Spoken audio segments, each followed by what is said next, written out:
Hey, welcome everyone.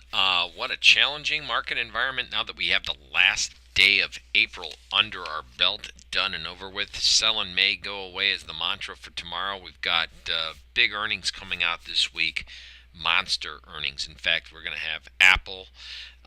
We've got well, I don't know. Name something. We've got some energy. We've got, of course, some consumer discretionary retail apparel with Under Armour and Coach, which is Tapestry. TPR is that symbol. Remember, they merged with, I think, Kate Spade.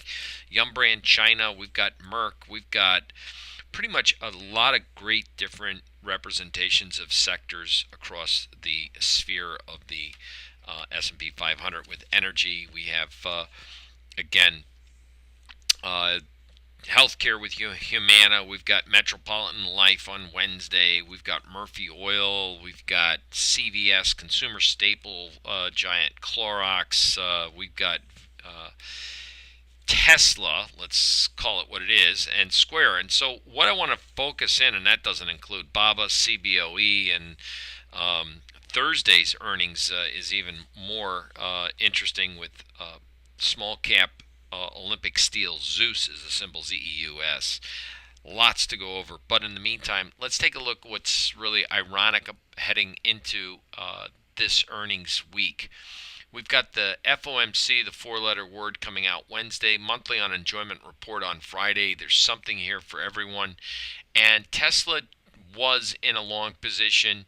It had been short, it covered it, it'd been long, and it finally just liquidated. I just wanted to share that with everyone, and it just went short. So now the equity growth curve for the year is pretty decent. It's been in the if you think about it, for the month and a half that this goes back, and you can see this is a 60-minute swing trade model. While it hasn't gotten out of every trade on the exact highs, I mean, it's a trading system. It's done pretty well. It gets out. It's had a couple losers, as you can see, chopped up a little bit. A couple losers in there, chopped up a little bit. But again, equity growth curve appreciates. So at this point, when it generates a sell signal, I would be very, especially on the close, and I can't do this information fast enough for you because this is our indicators, but I thought it'd be interesting to note. We'll see what happens if we open lower ahead of earnings for this week. Now, last week we had earnings special with with Amazon, and I want to take a look at that real quick as a reminder.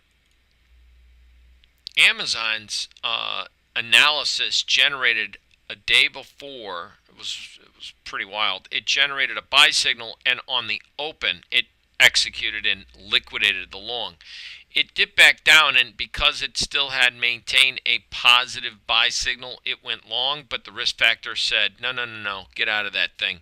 And it did have a little short-term trade right now, and you can see the system is flat. So until it probably breaks out of that last conditional change, resistance, which is gray, or the support, which is white, or some kind of a new signal comes in, it's flat right now with a pretty decent new equity high curve for the year. So that's Amazon. What's the moral of the story? It generated a buy signal ahead of earnings. Another one I wanted to look at with you guys is Chipotle Mexican Grill. Let me populate that one up as well. See, Chipotle Mexican Grill had kind of an interesting situation. And in essence, it had generated a long before earnings, and it did just what it should have done. It got out, and then it's had a couple little drawdowns in here. Chipotle Mexican Grill obviously has had some decent trades across the spectrum. Not everyone's been a winner. There's a loser way over here, and this goes back since the beginning of April, the month. This is a 60-minute chart, so it's kind of like something I like to pay attention to, is when a 60-minute generates or swing trade model generates buys and sell signals. Now let's take a look at what's going on with Apple real quick. Due to Apple's, I'd say, lack of volatility, pricing structure for the last year and a half, the 60-minute swing trade model's good, but it's not. I think it's better to look at the daily signals, and you can see a lot of buy and sell signals in the automated system here. While every trade's not been a winner, it's been through a period of choppiness, but it captures and gets out of trades when it should due to a trailing stop function. It gets short when it can and gets out, maybe not the low, but it gets out based on short exits and profit targets that were predefined. Longs it gets out of, gets chopped a couple times. Longs gets out on a trailing stop function darn close to the highs. It's done a pretty amazing job. Now here's a trade. It went long. It had plenty of profits in that trade. You can clearly see, and it as the market gapped lower, it had a lower gap. It just said, get the heck out of Dodge. It did something that a lot of human beings might not do. It said, gap lower, sell signal, get short, and it reversed the position. A lot of us as human beings, at least myself, sometimes I go, okay, I got to focus on, getting out, not reversing course on this signal. And that's what a system will do for you. And then you can always, examine what the position is. But in this case, I just wanted to show you, it also trailed the stop on that short position. In front of earnings, it's flat.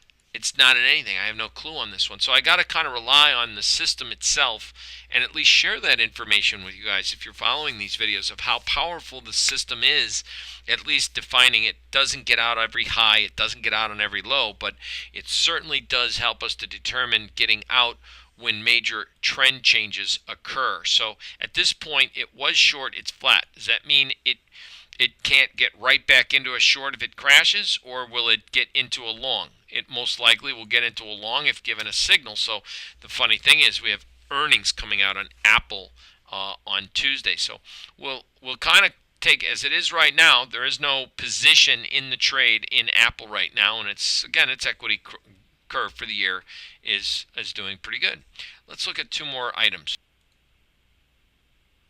In the person Algo Optimizer, this has been one of our signature signals, and what we send out to our clients that have this product is they get an ELD file. That means it's a workspace file with our original settings on the VXX, the volatility exchange traded note. It does a phenomenal job of course, again, like every trader probably knows, not every single trade is going to be a winner. But what's nice about having a buy signal, and yes, it had profits, and then it gets stopped out with minimal loss. It says reverse the position, and it gets, in this environment, you can just clearly see a minor drawdown, not a big deal, and then all of a sudden it catches the trend and wallop, new equity high. We got a little bit of confusion in here in the last week, but then it kind of worked itself out and had a buy signal. It did what? It covered the short, went short. Then anyway, right now it is long, and it got long a position before the last hour of close on Monday, which is the last day of April. Now, the funny thing is as the equity market, the SPY, the spiders fell today, it went, we were down in the S&Ps 24 handles. If you look at the VXX, it was flatlined. So this is kind of a weird thing. Again, the VXX is an exchange-traded note off of the valuation of the two front-month contracts of the VIX futures. The VIX futures trade off the VIX. The VIX trades off of the valuation of the demand or bid and ask or pricing structure of the options, 5 strikes either side, calls, puts, of the S&P 500. So without giving another mini class on the structure of this product, it has two functions. If the spider does not go down a lot, or if there's not a lot of demand for options or fear factor, if the VIX doesn't rise sharply, or a contango issue occurs. Contango meaning as time passes, if there's no shoe that falls off or huge volatility, we roll out of the first month, which would be the first 2 contract months, and as time goes by, your futures become cash. So that's a contango crush that occurs in the VXX.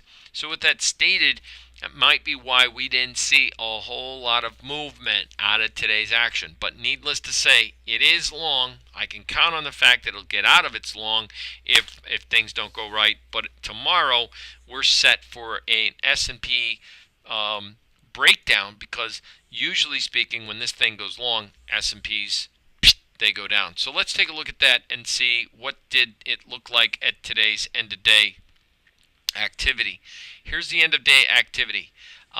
What we gave out in the TradeStation morning briefing was we couldn't close over the pivot. We needed to get over the 3 March 22nd highs on a daily closing basis, and it would probably tell us to go up.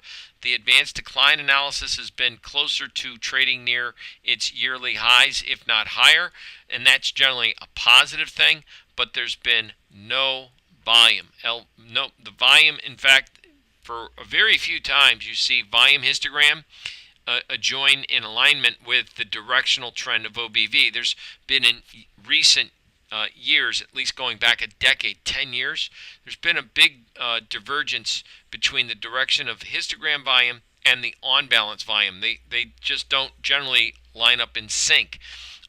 Why? Many people trade ETFs against possibly the inverse related ETFs, options on this better, so we start to lose that connectivity. In this case, I'm actually using the E-mini S&Ps, so this volume here and the on-balance volume is reflecting E-mini S&Ps.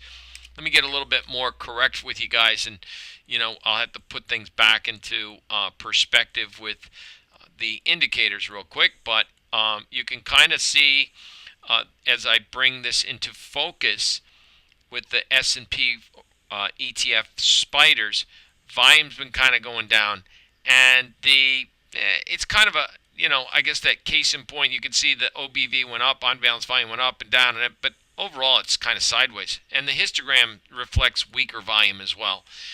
Generally speaking, when breadth goes up, volume goes up, we've not seen a strong accumulation in the volume histogram, and that's what I was referring to, is that we generally do not get a in tandem move between volume and on balance volume as far as trending conditions. So with that said, could we see start the month off on a wrong foot in May? Usually it's sell in May, go away, but as I've been famously quoted as, no one ever said it was the 1st of May. This year right now, this could be different. I'm not sure, unless we really get a breakdown in the advanced decline, and I mean start to really cave. This market does not have the sense that the big crash is coming, the all-time proverbial like end of the world type of thing that many of us might be getting emails about. We do have to watch our portfolio.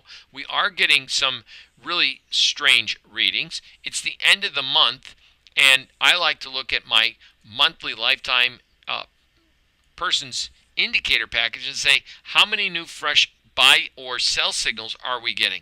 Quite frankly, we're getting a whole lot more monthly sell signals like in IBB, the material IYM, airline sector, which is an ETF called JETS.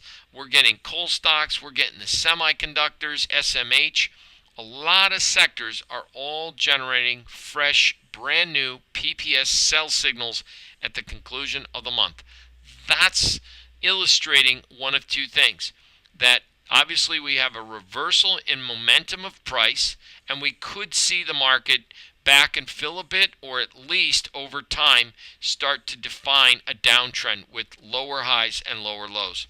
Anyway, we'll keep you abreast of the market. I just thought this video would be something that you could at least see what happened last week with Amazon Signal, what happened with the Chipotle Mexican Grill, and where are we right now with a lot of our indicators, as well as the person Algo Optimizer, and that's where we stand right now.